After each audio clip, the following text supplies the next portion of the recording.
الحمد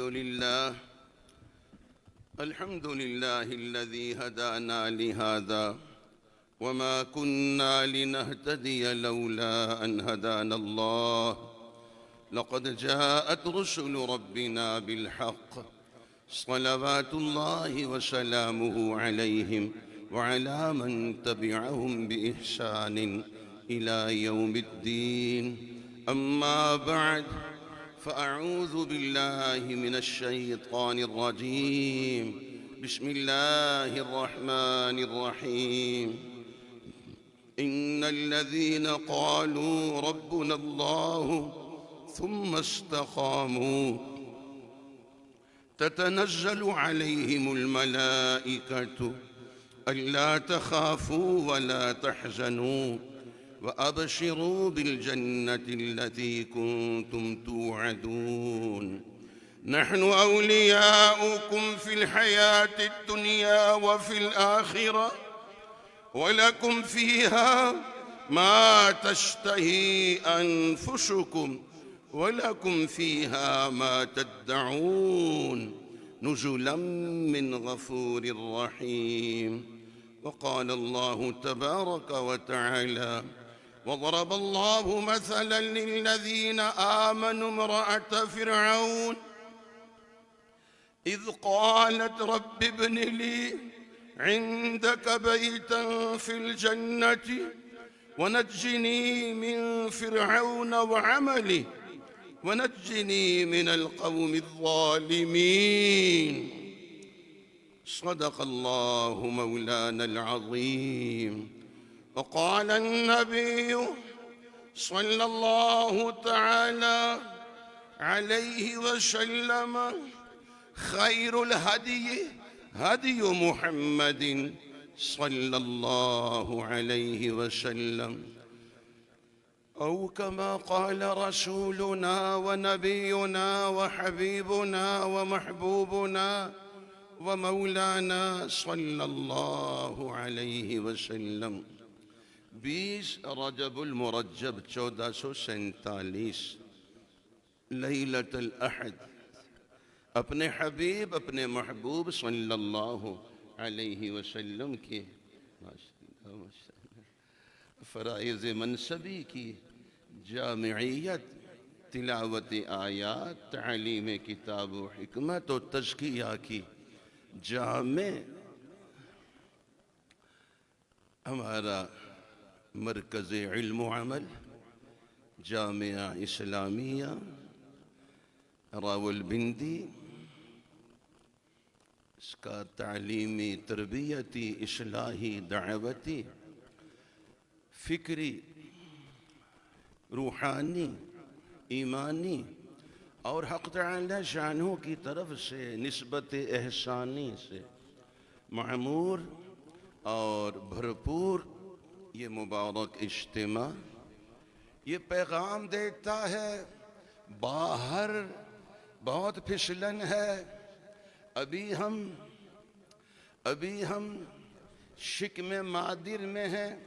ہمارے وہ عزیز حضرات طلباء کرام جو اس برس دورہ حدیث شریف میں اور ابھی انہی کا یہ اعزاز اور اکرام اور اس سے نیچے کے تمام درجات، چونکہ مدرسہ کا زمانہ شکم مادر کا زمانہ ہوتا ہے. فرمائیے، مدرسہ کا زمانہ ماں کے پیٹ کا زمانہ ہوتا ہے.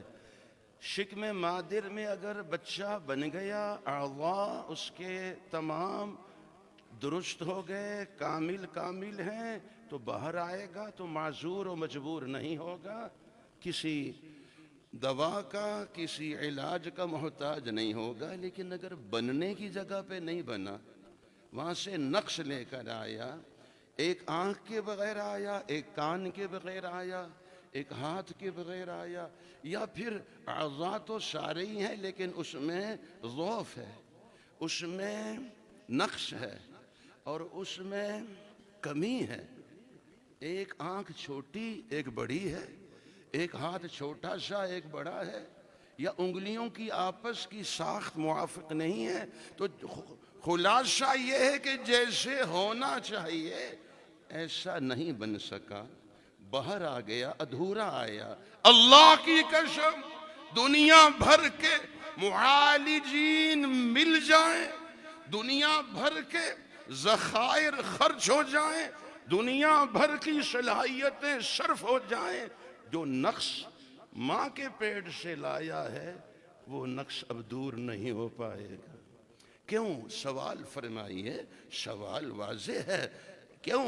اس لیے کہ جہاں بننا تھا وہاں بن نہیں سکا۔ فرمائیے، جہاں بننا تھا وہاں بن نہیں سکا۔ بننے کی جگہ پہ اگر نہیں بنے تو باہر پھر وہ نقش ہمیشہ رہتا ہے۔ کتنے واقعات ہیں، اور یہ میں بالکل سرگوشی کے انداز میں عرض کروں گا، مزاج عرض کرنے کا بھرے مجمع میں نہیں، آج تک نہیں کیا، کسی بڑی مجلس میں نہیں بتایا، کسی نجی مجلس میں تذکرہ ہوا ہو الگ بات ہے، بڑی مجلس میں واللہ اعلم کیوں ایسا غلبہ ابھی ابھی ہو رہا ہے کہ عرض کر دیا جائے۔ ذی علم ہستیاں، ذی استعداد ہستیاں، وہ برملا اعتراف کرتی ہیں، ان کے سوانح حیات میں درج ہے۔ اس لیے بات تو انہوں نے خود واضح فرمائی کہ کسی استاد محترم کی بے ادبی ہو گئی، ان کا دل دکھایا۔ کتاب بالکل آسان سی ہے، وہ مضمون بھی کوئی اتنا مغلق نہیں ہے، مگر اب سر کھرچ کر تھک جاتے ہیں، وہ نہ سمجھ آتا ہے، نہ ہم سمجھ سکتے ہیں نہ سمجھا سکتے ہیں۔ وہ گرہ لگ گئی، وہ بے ادبی، وہ گستاخی سے گرہ لگ گئی، بس اب کھلتی نہیں ہے۔ کھلوا لیتے، معافی مانگ لیتے، لیکن بعض دفعہ ایسا ہوتا ہے استاد محترم کے قلب مبارک میں لکیر ڈل جائے، جیسے ہیرا ہے، ہیرا بڑا نازک ہوتا ہے، اس میں اگر لکیر ڈل جائے تو پھر وہ درست نہیں ہوتا ہے۔ جو نقش رہ گیا بہر صورت، پھر وہ دنیا بھر کے معالج مل کر اس کو دور نہیں کر سکتے، مگر ابھی وقت ہے، ابھی چند دن ہیں، تلافی کے بھی ہیں اور معافی کے بھی ہیں، اور غوطہ زن ہونے کے ہیں، اور یکسو ہونے کے ہیں، اور فکر مند ہونے کے ہیں۔ ایسا تو نہیں ہوگا کہ ہم اس کے بغیر چلے گئے، تو ایسا نہ ہو۔ ہم نے سوچا تھا بعد میں تبلیغ میں 1 سال کی ترتیب بنا کے اس نقش کو دور کریں گے، کسی خانقاہ میں کسی اللہ والے کی صحبت، یہ بعد کی بات کر رہا ہوں، بعد کی، وہاں جا کے، لیکن ایسا نہیں ہوگا۔ وہ لازم ہے، تبلیغ کا سال لازم، ہماری ذمہ داری ہے، دعوت کا کام ہماری ذمہ داری ہے، مگر جو نقش ہے وہ بدستور رہے گا۔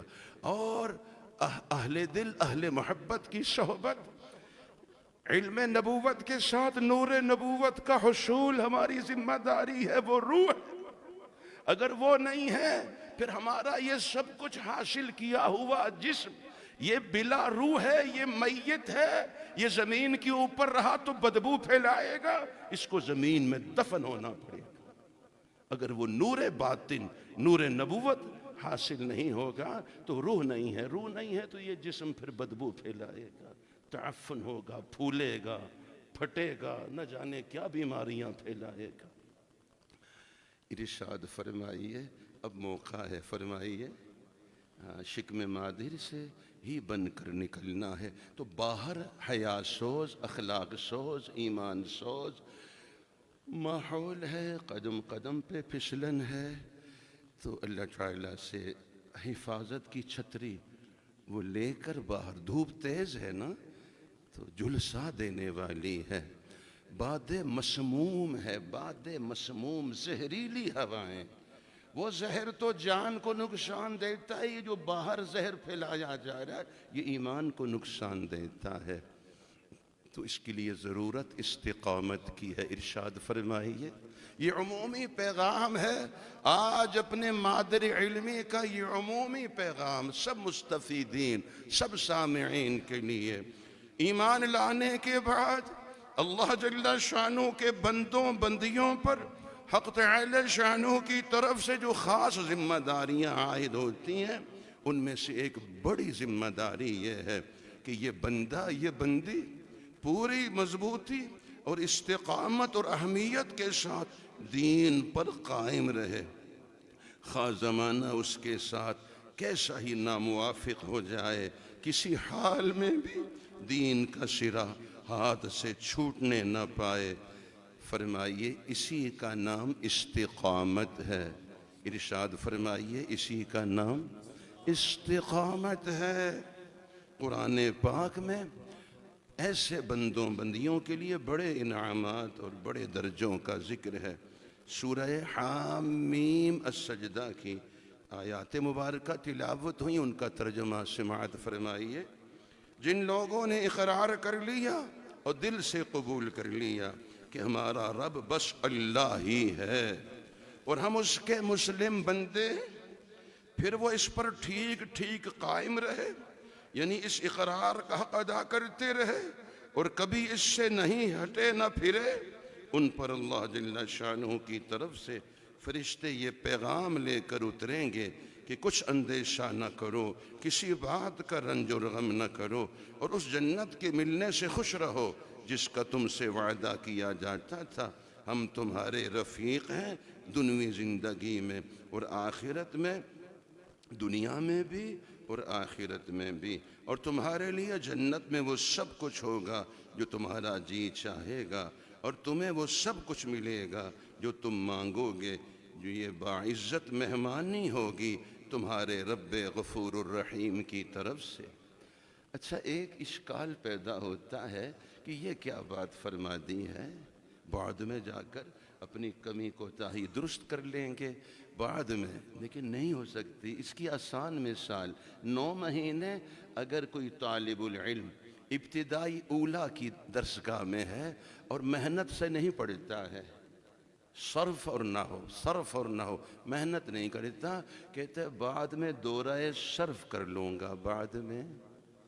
اب آپ فرمائیے 9 مہینے جس نے محنت نہیں کی تو وہ 1 مہینہ میں یا 40 دن میں کچھ تو ارشاد فرمائیے اس کی تلافی کر سکے گا۔ ہاں، دورہ صرف بہت مفید ہے، دورہ نحو بہت مفید ہے، مگر ان کے لیے جنہوں نے اس وقت میں اسباق میں خوب محنت کی ہے، اس وقت بھی اپنے آپ کو کھپایا ہے، پگھلایا ہے، لگایا ہے۔ چو شمع از پے علم باید گداخ، شمع کیا پگھلتی ہے جو اس نے پگھلایا ہے۔ اپنے رشتہ دار کے گھر نہیں گیا، والد ماجد تشریف لائے، انہوں نے کہا میں راجہ بازار آیا ہوں، میں مظفر آباد سے آیا ہوں اپنے کاروبار کے لیے، تم آ جاؤ۔ اس نے ادب سے عرض کیا والد ماجد اگر میں وہاں گیا میرا نقصان ہوگا، آپ تشریف لائے آپ کا فائدہ ہوگا، مجھے باہر نہ لے جائیے، آپ تشریف لائیے۔ سگی خالہ جان پڑوس میں رہتی ہے، انہوں نے فرمایا خمیس کو آ جایا کرو۔ انہوں نے بتایا میری بہت مصروفیت، بیٹا خمیس کو تو فرصت نہیں خالہ جان، آپ کا مقام والدہ ماجدہ کا ہے، آپ کا سایہ سلامت رہے، مگر آموختہ ہفتہ بھر کا، مجھے تو ہفتہ بھر موقع نہیں ملتا، اس طرح اگلے ہفتہ میں تو اور اسباق، یہ خمیس اور یوم الجمعہ ہے جس میں نے اپنے آموختہ کو دہرانا ہے، اس کو پختہ کرنا ہے، میں نے اپنی کراسہ کو مکمل کرنا ہے، میں نے تو میرے ساتھ فرمائیے یہ اس کا عاشقانہ انداز علم کو بھی پیار آئے گا کہ مجھ سے اتنا پیار کرتا ہے۔ العلم لا یعطیک بعضہ حتی تعطیہ کلک، اپنے آپ کو سپرد کر دیا، سگے چچا جان، سگے تایا ابو جان، تو یہ عرض کریں گے والد ماجد نے فرمایا بیٹا آپ کے تایا جان یہاں رہتے ہیں جایا کرو، یہ عرض کریں گے جس کے لیے سب کو چھوڑا ہے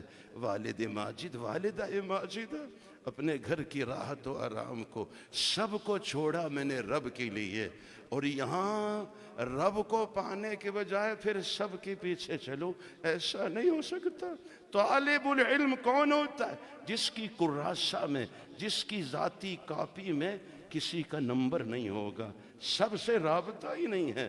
آپ دیکھیے ہمارے حضرت اقدس حضرت مولانا محمد احسان الحق صاحب دامت برکاتہم بہت بیمار ہو گئے، بہت بڑی علمی شخصیت ہے، بہت روحانی شخصیت ہے، برکت العصر شیخ المشائخ، قطب الارشاد والتکوین، قطب الاقطاب، حضرت اقدس شیخ الحدیث حضرت مولانا محمد زکریا صاحب مہاجر مدنی رحمہ اللہ کے خلیفہ مجاز بیعت بھی ہیں اور شاگرد خاص بھی ہیں.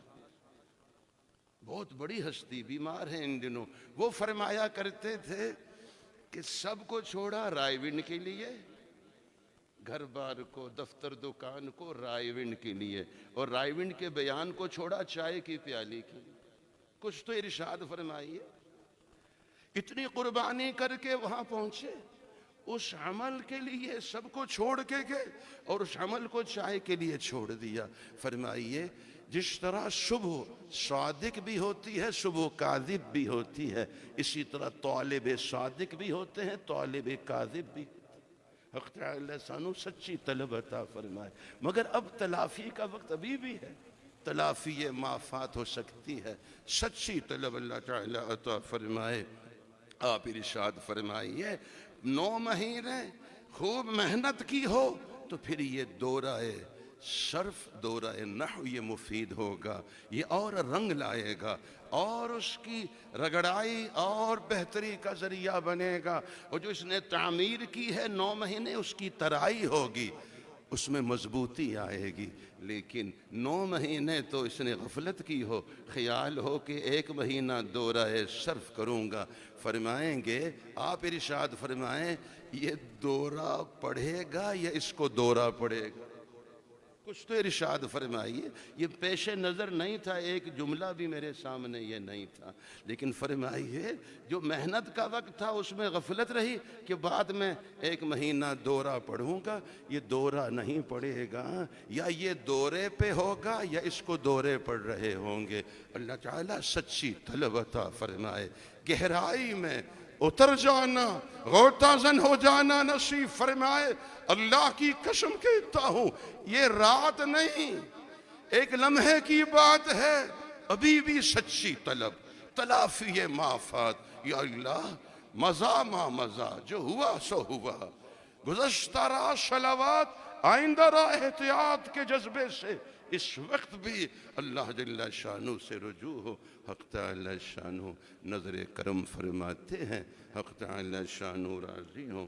سید الکونین سرور کونین صلی اللہ علیہ وسلم کی خدمت میں ایک صحابی رضی اللہ تعالیٰ عنہ نے عرض کیا یا رسول اللہ صلی اللہ علیہ وسلم مجھے کوئی ایسی کافی وافی نصیحت فرمائیے کہ آپ علیہ السلام کے بعد پھر کسی سے پوچھنے کی حاجت نہ رہے. ارشاد فرمایا زبان سے کہو ہم بھی عرض کریں بس اللہ ہی میرا رب ہے. فرمائی بس اللہ ہی میرا رب ہے. پھر اس پر مضبوطی سے جمے رہو اور اس کے مطابق زندگی گزارتے رہو. قرآن پاک میں ہماری ہدایت کے لیے اللہ جل شانہ نے اپنے کئی ایسے وفادار بندوں کے بڑے سبق آموز واقعات بیان فرمائے جو بڑے سخت ناموافق حالات میں بھی دین پر قائم رہے اور بڑے سے بڑا لالچ اور سخت سے سخت تکلیفوں کا ڈر بھی ان کو دین سے نہیں ہٹا سکا.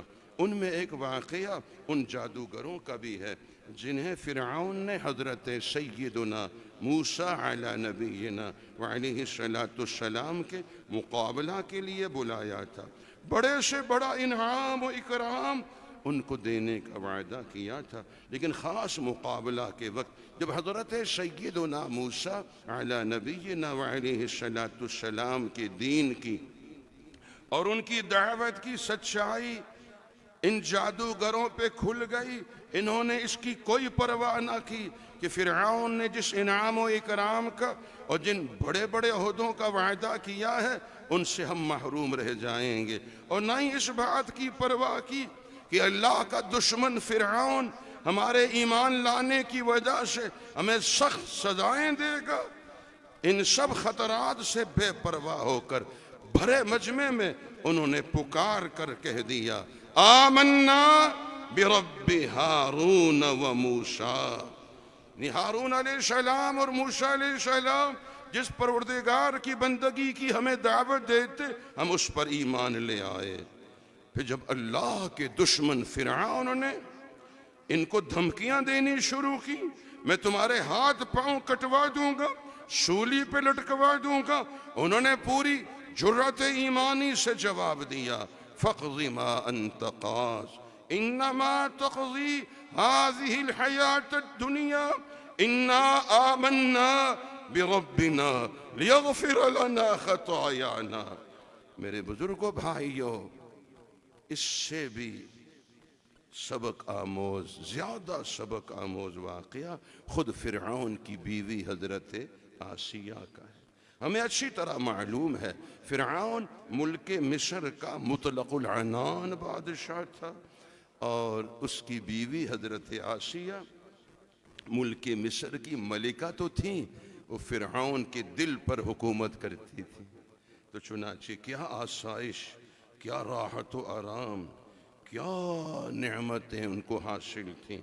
جب حضرت سیدنا موسیٰ علی نبینا وعلیہ السلام کی دین کی اور ان کی دعوت کی سچائی اس اللہ کی بندی پہ واضح ہو گئی تو اس نے بالکل اس کی پرواہ نہ کی کہ فرعون مجھے کیسے کیسے ظلم ڈھا کے ستائے گا، تکلیفوں میں ڈالے گا، اور نہ یہ پرواہ کی کہ دنیا کی یہ شاہانہ ٹھاٹھ بھاٹ یہ مجھ سے چھن جائے گی، مجھے آزمائشیں تکلیفیں جھیلنی پڑیں گی۔ میں نے ایک گرم ہوا کبھی نہیں دیکھی، میں نے کوئی تنکے کی طرح کی کوئی چبھن محسوس نہیں کی، اب یہ تو لوہے کی میخیں گاڑے گا، یہ تو مجھے ایذا دے گا، تکالیف میں ڈالے گا۔ اس اللہ کی بندی نے کچھ پرواہ نہیں کی، بے پرواہ ہو کر اپنے ایمان کا اعلان کر دیا۔ پھر حق تعالی شانوں کے راستے میں اس اللہ کی بندی نے ایسی ایسی تکالیف اٹھائیں جس کے خیال سے رونگٹے کھڑے ہوتے ہیں، کلیجہ منہ کو آتا ہے۔ پھر حق تعالی شانوں کی طرف سے یہ درجہ ان کو ملا، قرآن پاک میں بڑی عزت کے ساتھ ان کا ذکر فرمایا، اور مسلمانوں کے لیے ان کے صبر اور استقامت اور قربانی کو نمونہ ارشاد فرمایا۔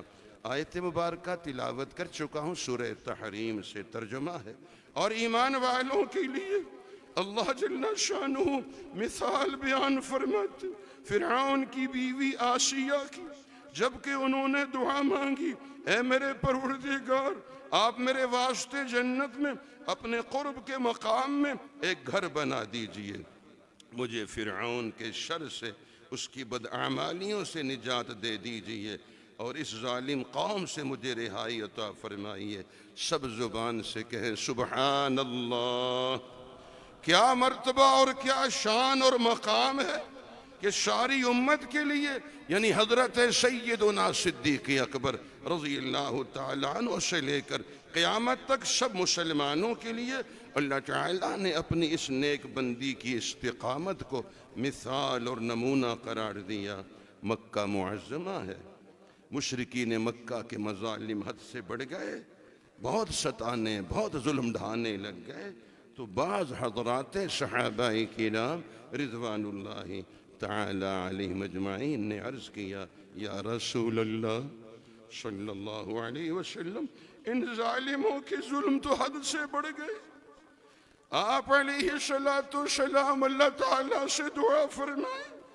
آپ صلی اللہ علیہ وسلم نے جواب میں فرمایا، تم ابھی سے گھبرا گئے، تم سے پچھلی امتوں میں ایمان والوں کے ساتھ یہاں تک ہوا، لوہے کی تیز کنگیاں ان کے سر میں پیوست کر کے نکال دی جاتی تھیں، ان کے سر پہ آرا چلا کر بیچ سے 2 ٹکڑے کر دیا جاتا تھا۔ ایسے سخت وحشیانہ ظلم بھی ان کو اپنے سچے دین سے نہیں پھیر سکے، وہ اپنا دین نہیں چھوڑتے تھے۔ دعا مانگیں گے اللہ جل شانہ ہم کمزوروں، ہم محتاجوں کو بھی اپنے ان سچے بندیوں کی ہمت اور استقامت کا کوئی ذرہ نصیب فرمائے۔ اور مانگنی عافیت ہے، عافیت سے اللہ تعالیٰ دین کا کام لے۔ لیکن اگر کوئی ایسا وقت مقدر آیا تو پھر اپنے ان وفادار بندوں کے نقش قدم پہ چلنے کی ہمیں توفیق دے، استقامت دے، استقامت بنا کر دند خوش رسمے بخاک و خون غلطی دن، خدا رحمت کند این عاشقان پاک طینت را. بآں گروہ یہ شعر بھی آپ کی نظر ہے. بآں گروہ ہے کہ از ساغر وفا مستند، سلام ما برساند ہر کجا کے ہستند. اور امیر المومنین سید احمد شہید رحمہ اللہ کی طرف جو مقبرہ منسوب ہے بالا کوٹ میں، جبکہ قول یہ ہے کہ گڑھی حبیب اللہ میں جو پرانا جسر ہے، کبری پرانا لوہے کا حدید کا جو جسر ہے، اس کے قریب جو قطب بابا شہید، وہ حضرت امیر المومنین سید احمد شہید رحمہ اللہ کا سر مبارک ہے، اور تلہٹہ میں جسم مبارک. بہرحال واللہ اعلم. بالا کوٹ میں جو منسوب ہے اس کی پیشانی پہ، چونکہ میں عرض کیا ساتھیوں سے کہ پھر مجھے بھجوائیں میں اس کو دیکھوں، چونکہ بار بار پھر حضرت شیخ الاسلام حجت الاسلام حضرت شاہ اسماعیل شہید رحمہ اللہ کی خدمت میں تو حاضر ہوتا ہوں، لیکن پھر یہاں کثرت سے نہیں گیا، چند بار گیا ہوں. وہاں پیشانی پہ جو لکھا ہے مقام عاشقی دیگر مقام بندگی دیگر، ز نوری سجدہ میں خواہی ز خاکی بیش ازاں خواہی، چنا خود را نگاہ داری کہ بائیں بے نیازی ہا، شہادت بر وجود خود ز خون دوستاں خواہی. حق تعالی شان ہو استقامت عطا فرمائے. دعوت کا کام، تبلیغ کی محنت ہماری ذمہ داری ہے. یہ سال تبلیغ میں سال، یہ ہماری اپنی حاجت اور ضرورت ہے، ہمارے جامعہ کی طرف سے تشکیل نہیں ہے، یہ ہماری باطن سے اندر سے تشکیل ہے. سال تبلیغ میں دعوت کی محنت، تبلیغ کا کام علم کو علم نافع بناتا ہے، مگر شرط میری وہی ہے، کیونکہ ترتیب یہ ہوتی ہے کسی شہر میں حاضری ہو تو یہ واضح ہے کہ شب جمعہ جہاں ہے وہاں کوئی اور اجتماع اس شہر میں نہیں، سیدھا مرکز میں جانا، یہ طے کیا. مثلا یہاں حاضر ہوئے زکریا مسجد یا مسجد ابو القاسم، تو ایک مرتبہ کہیں تاخیر ہو گئی، کسی شہر سے آتے ہوئے دیر ہوئی تو جانا سیدھا شب جمعہ میں. ہم نے کہا یہ ہمارا اجتماعی عمل ہے، عصر سے پہلے سے لے کے اشراق کے بعد تک. تو خیر تاخیر ہو گئی، مغرب کہیں ہم نے ادا کی، ایک محطہ بنزین پہ رک کر جماعت سے ادا کی، پھر حاضر ہوئے تو بیان شروع ہو چکا تھا. کچھ حضرات یہاں اشارہ کروں گا، کچھ حضرات نظر آئے، میں سیارہ میں ہوں، انہوں نے دیکھا تو وہ جلدی سے میری طرف مصافحہ کے لیے آئے. ان عزیزوں نے مصافحہ کیا، میں نے تجاہل عارفانہ کیا. میں نے کہا آپ یہاں کیسے؟ انہوں نے فرمایا شب جمعہ میں آئے. کہاں آئے؟ شب جمعہ میں آئے. میں نے کہا شب جمعہ اندر کے بیان کا نام ہے یا باہر کے بازار کا نام؟ یہاں آپ شریطہ خرید رہے ہیں، یہاں آپ جو ریڑی ہے کھانے پینے کی اشیاء خرید رہے ہیں، تو فرمائیے اگر آپ شب جمعہ میں ہوتے تو اندر بیان میں ہوتے، باہر بازار میں نہ ہوتے. شب جمعہ اندر کے بیان کا نام ہے، باہر کے بازار کا نام نہیں. اپنے وقت کو قیمتی بنانا. رائیونڈ میں 6 اعمال ہوتے ہیں: فجر کا بیان، 10 بجے کی ہدایات، ظہر کی تعلیم، عصر کا بیان علماء کرام کے لیے الگ، مغرب کے بعد عمومی کارگزاری، عشاء کے بعد حیات الصحابہ. شروع سے آخر تک نہیں شریک ہونا، شروع سے پہلے آنا ہے، آخر کے بعد اٹھ کر جانا ہے، منبر کے قریب ہونا ہے. فائدہ تب ہوگا جب پوری طرح اپنے آپ کو سپرد کریں گے. سپردم بتو مایا اے خیشرا، تو دانی حساب کم و بیشرا. اپنی نگرانی خود کرنی ہے. تو سال تبلیغ میں انشاءاللہ دعوت کا کام، تبلیغ کی محنت ہماری ذمہ داری ہے، اور عقیدہ ختم نبوت کا تحفظ اس میں اپنے آپ کو کھپانا ہے. وفاق المدارس العربیہ پاکستان کو مستحکم بنانا ہے. ان سب کا سائبان، ان سب کا پشتیبان، ان سب کا نگہبان، ہم سب پہ رب کا احسان، جمعیت علماء اسلام پاکستان. حق تعالی شانو ہماری استعداد، جائیداد اولاد کو اس کے لیے قبول فرمائے۔ اس دعا کے ساتھ جو اب بھی مانگنا ہے ہر فرض نماز کے بعد مانگنا ہے، حق تعالی شانہ ہمیں حق دکھلا دے، حق سکھلا دے، حق پر چلا دے، حق پر جما دے، اہل حق کا ساتھی بنا دے، حشر بھی اہل حق کے ساتھ فرما دے۔ اس لیے کہ بعض دفعہ آدمی حق کو حق سمجھ کر بھی پھسل جاتا ہے اور باطل کی صفوں میں نظر آتا ہے۔ اللہم ارنا الحق حقا وارزقنا اتباعہ، یہ جو دعا کا ترجمہ اسی کا ہے، وَأَرِنَا الْبَاطِلَ بَاطِلًا وَارْزُقْنَا اجْتِنَابَهُ۔ اور یہ تب نصیب ہوگا جب نظر کی حفاظت۔ میرے ساتھ فرمائیے ان باتوں کی طرف کب نظر ہوگی؟ فرمائیے ان باتوں کی طرف تب نظر ہوگی جب رب کی ہم پہ رحمت کی نظر ہوگی۔ ہم پہ رب کی رحمت کی کب نظر ہوگی؟ جب اپنی نظر پہ نظر ہوگی۔ غض بصر شانو قبول فرمائے۔ السلام علیکم ورحمۃ اللہ وبرکاتہ۔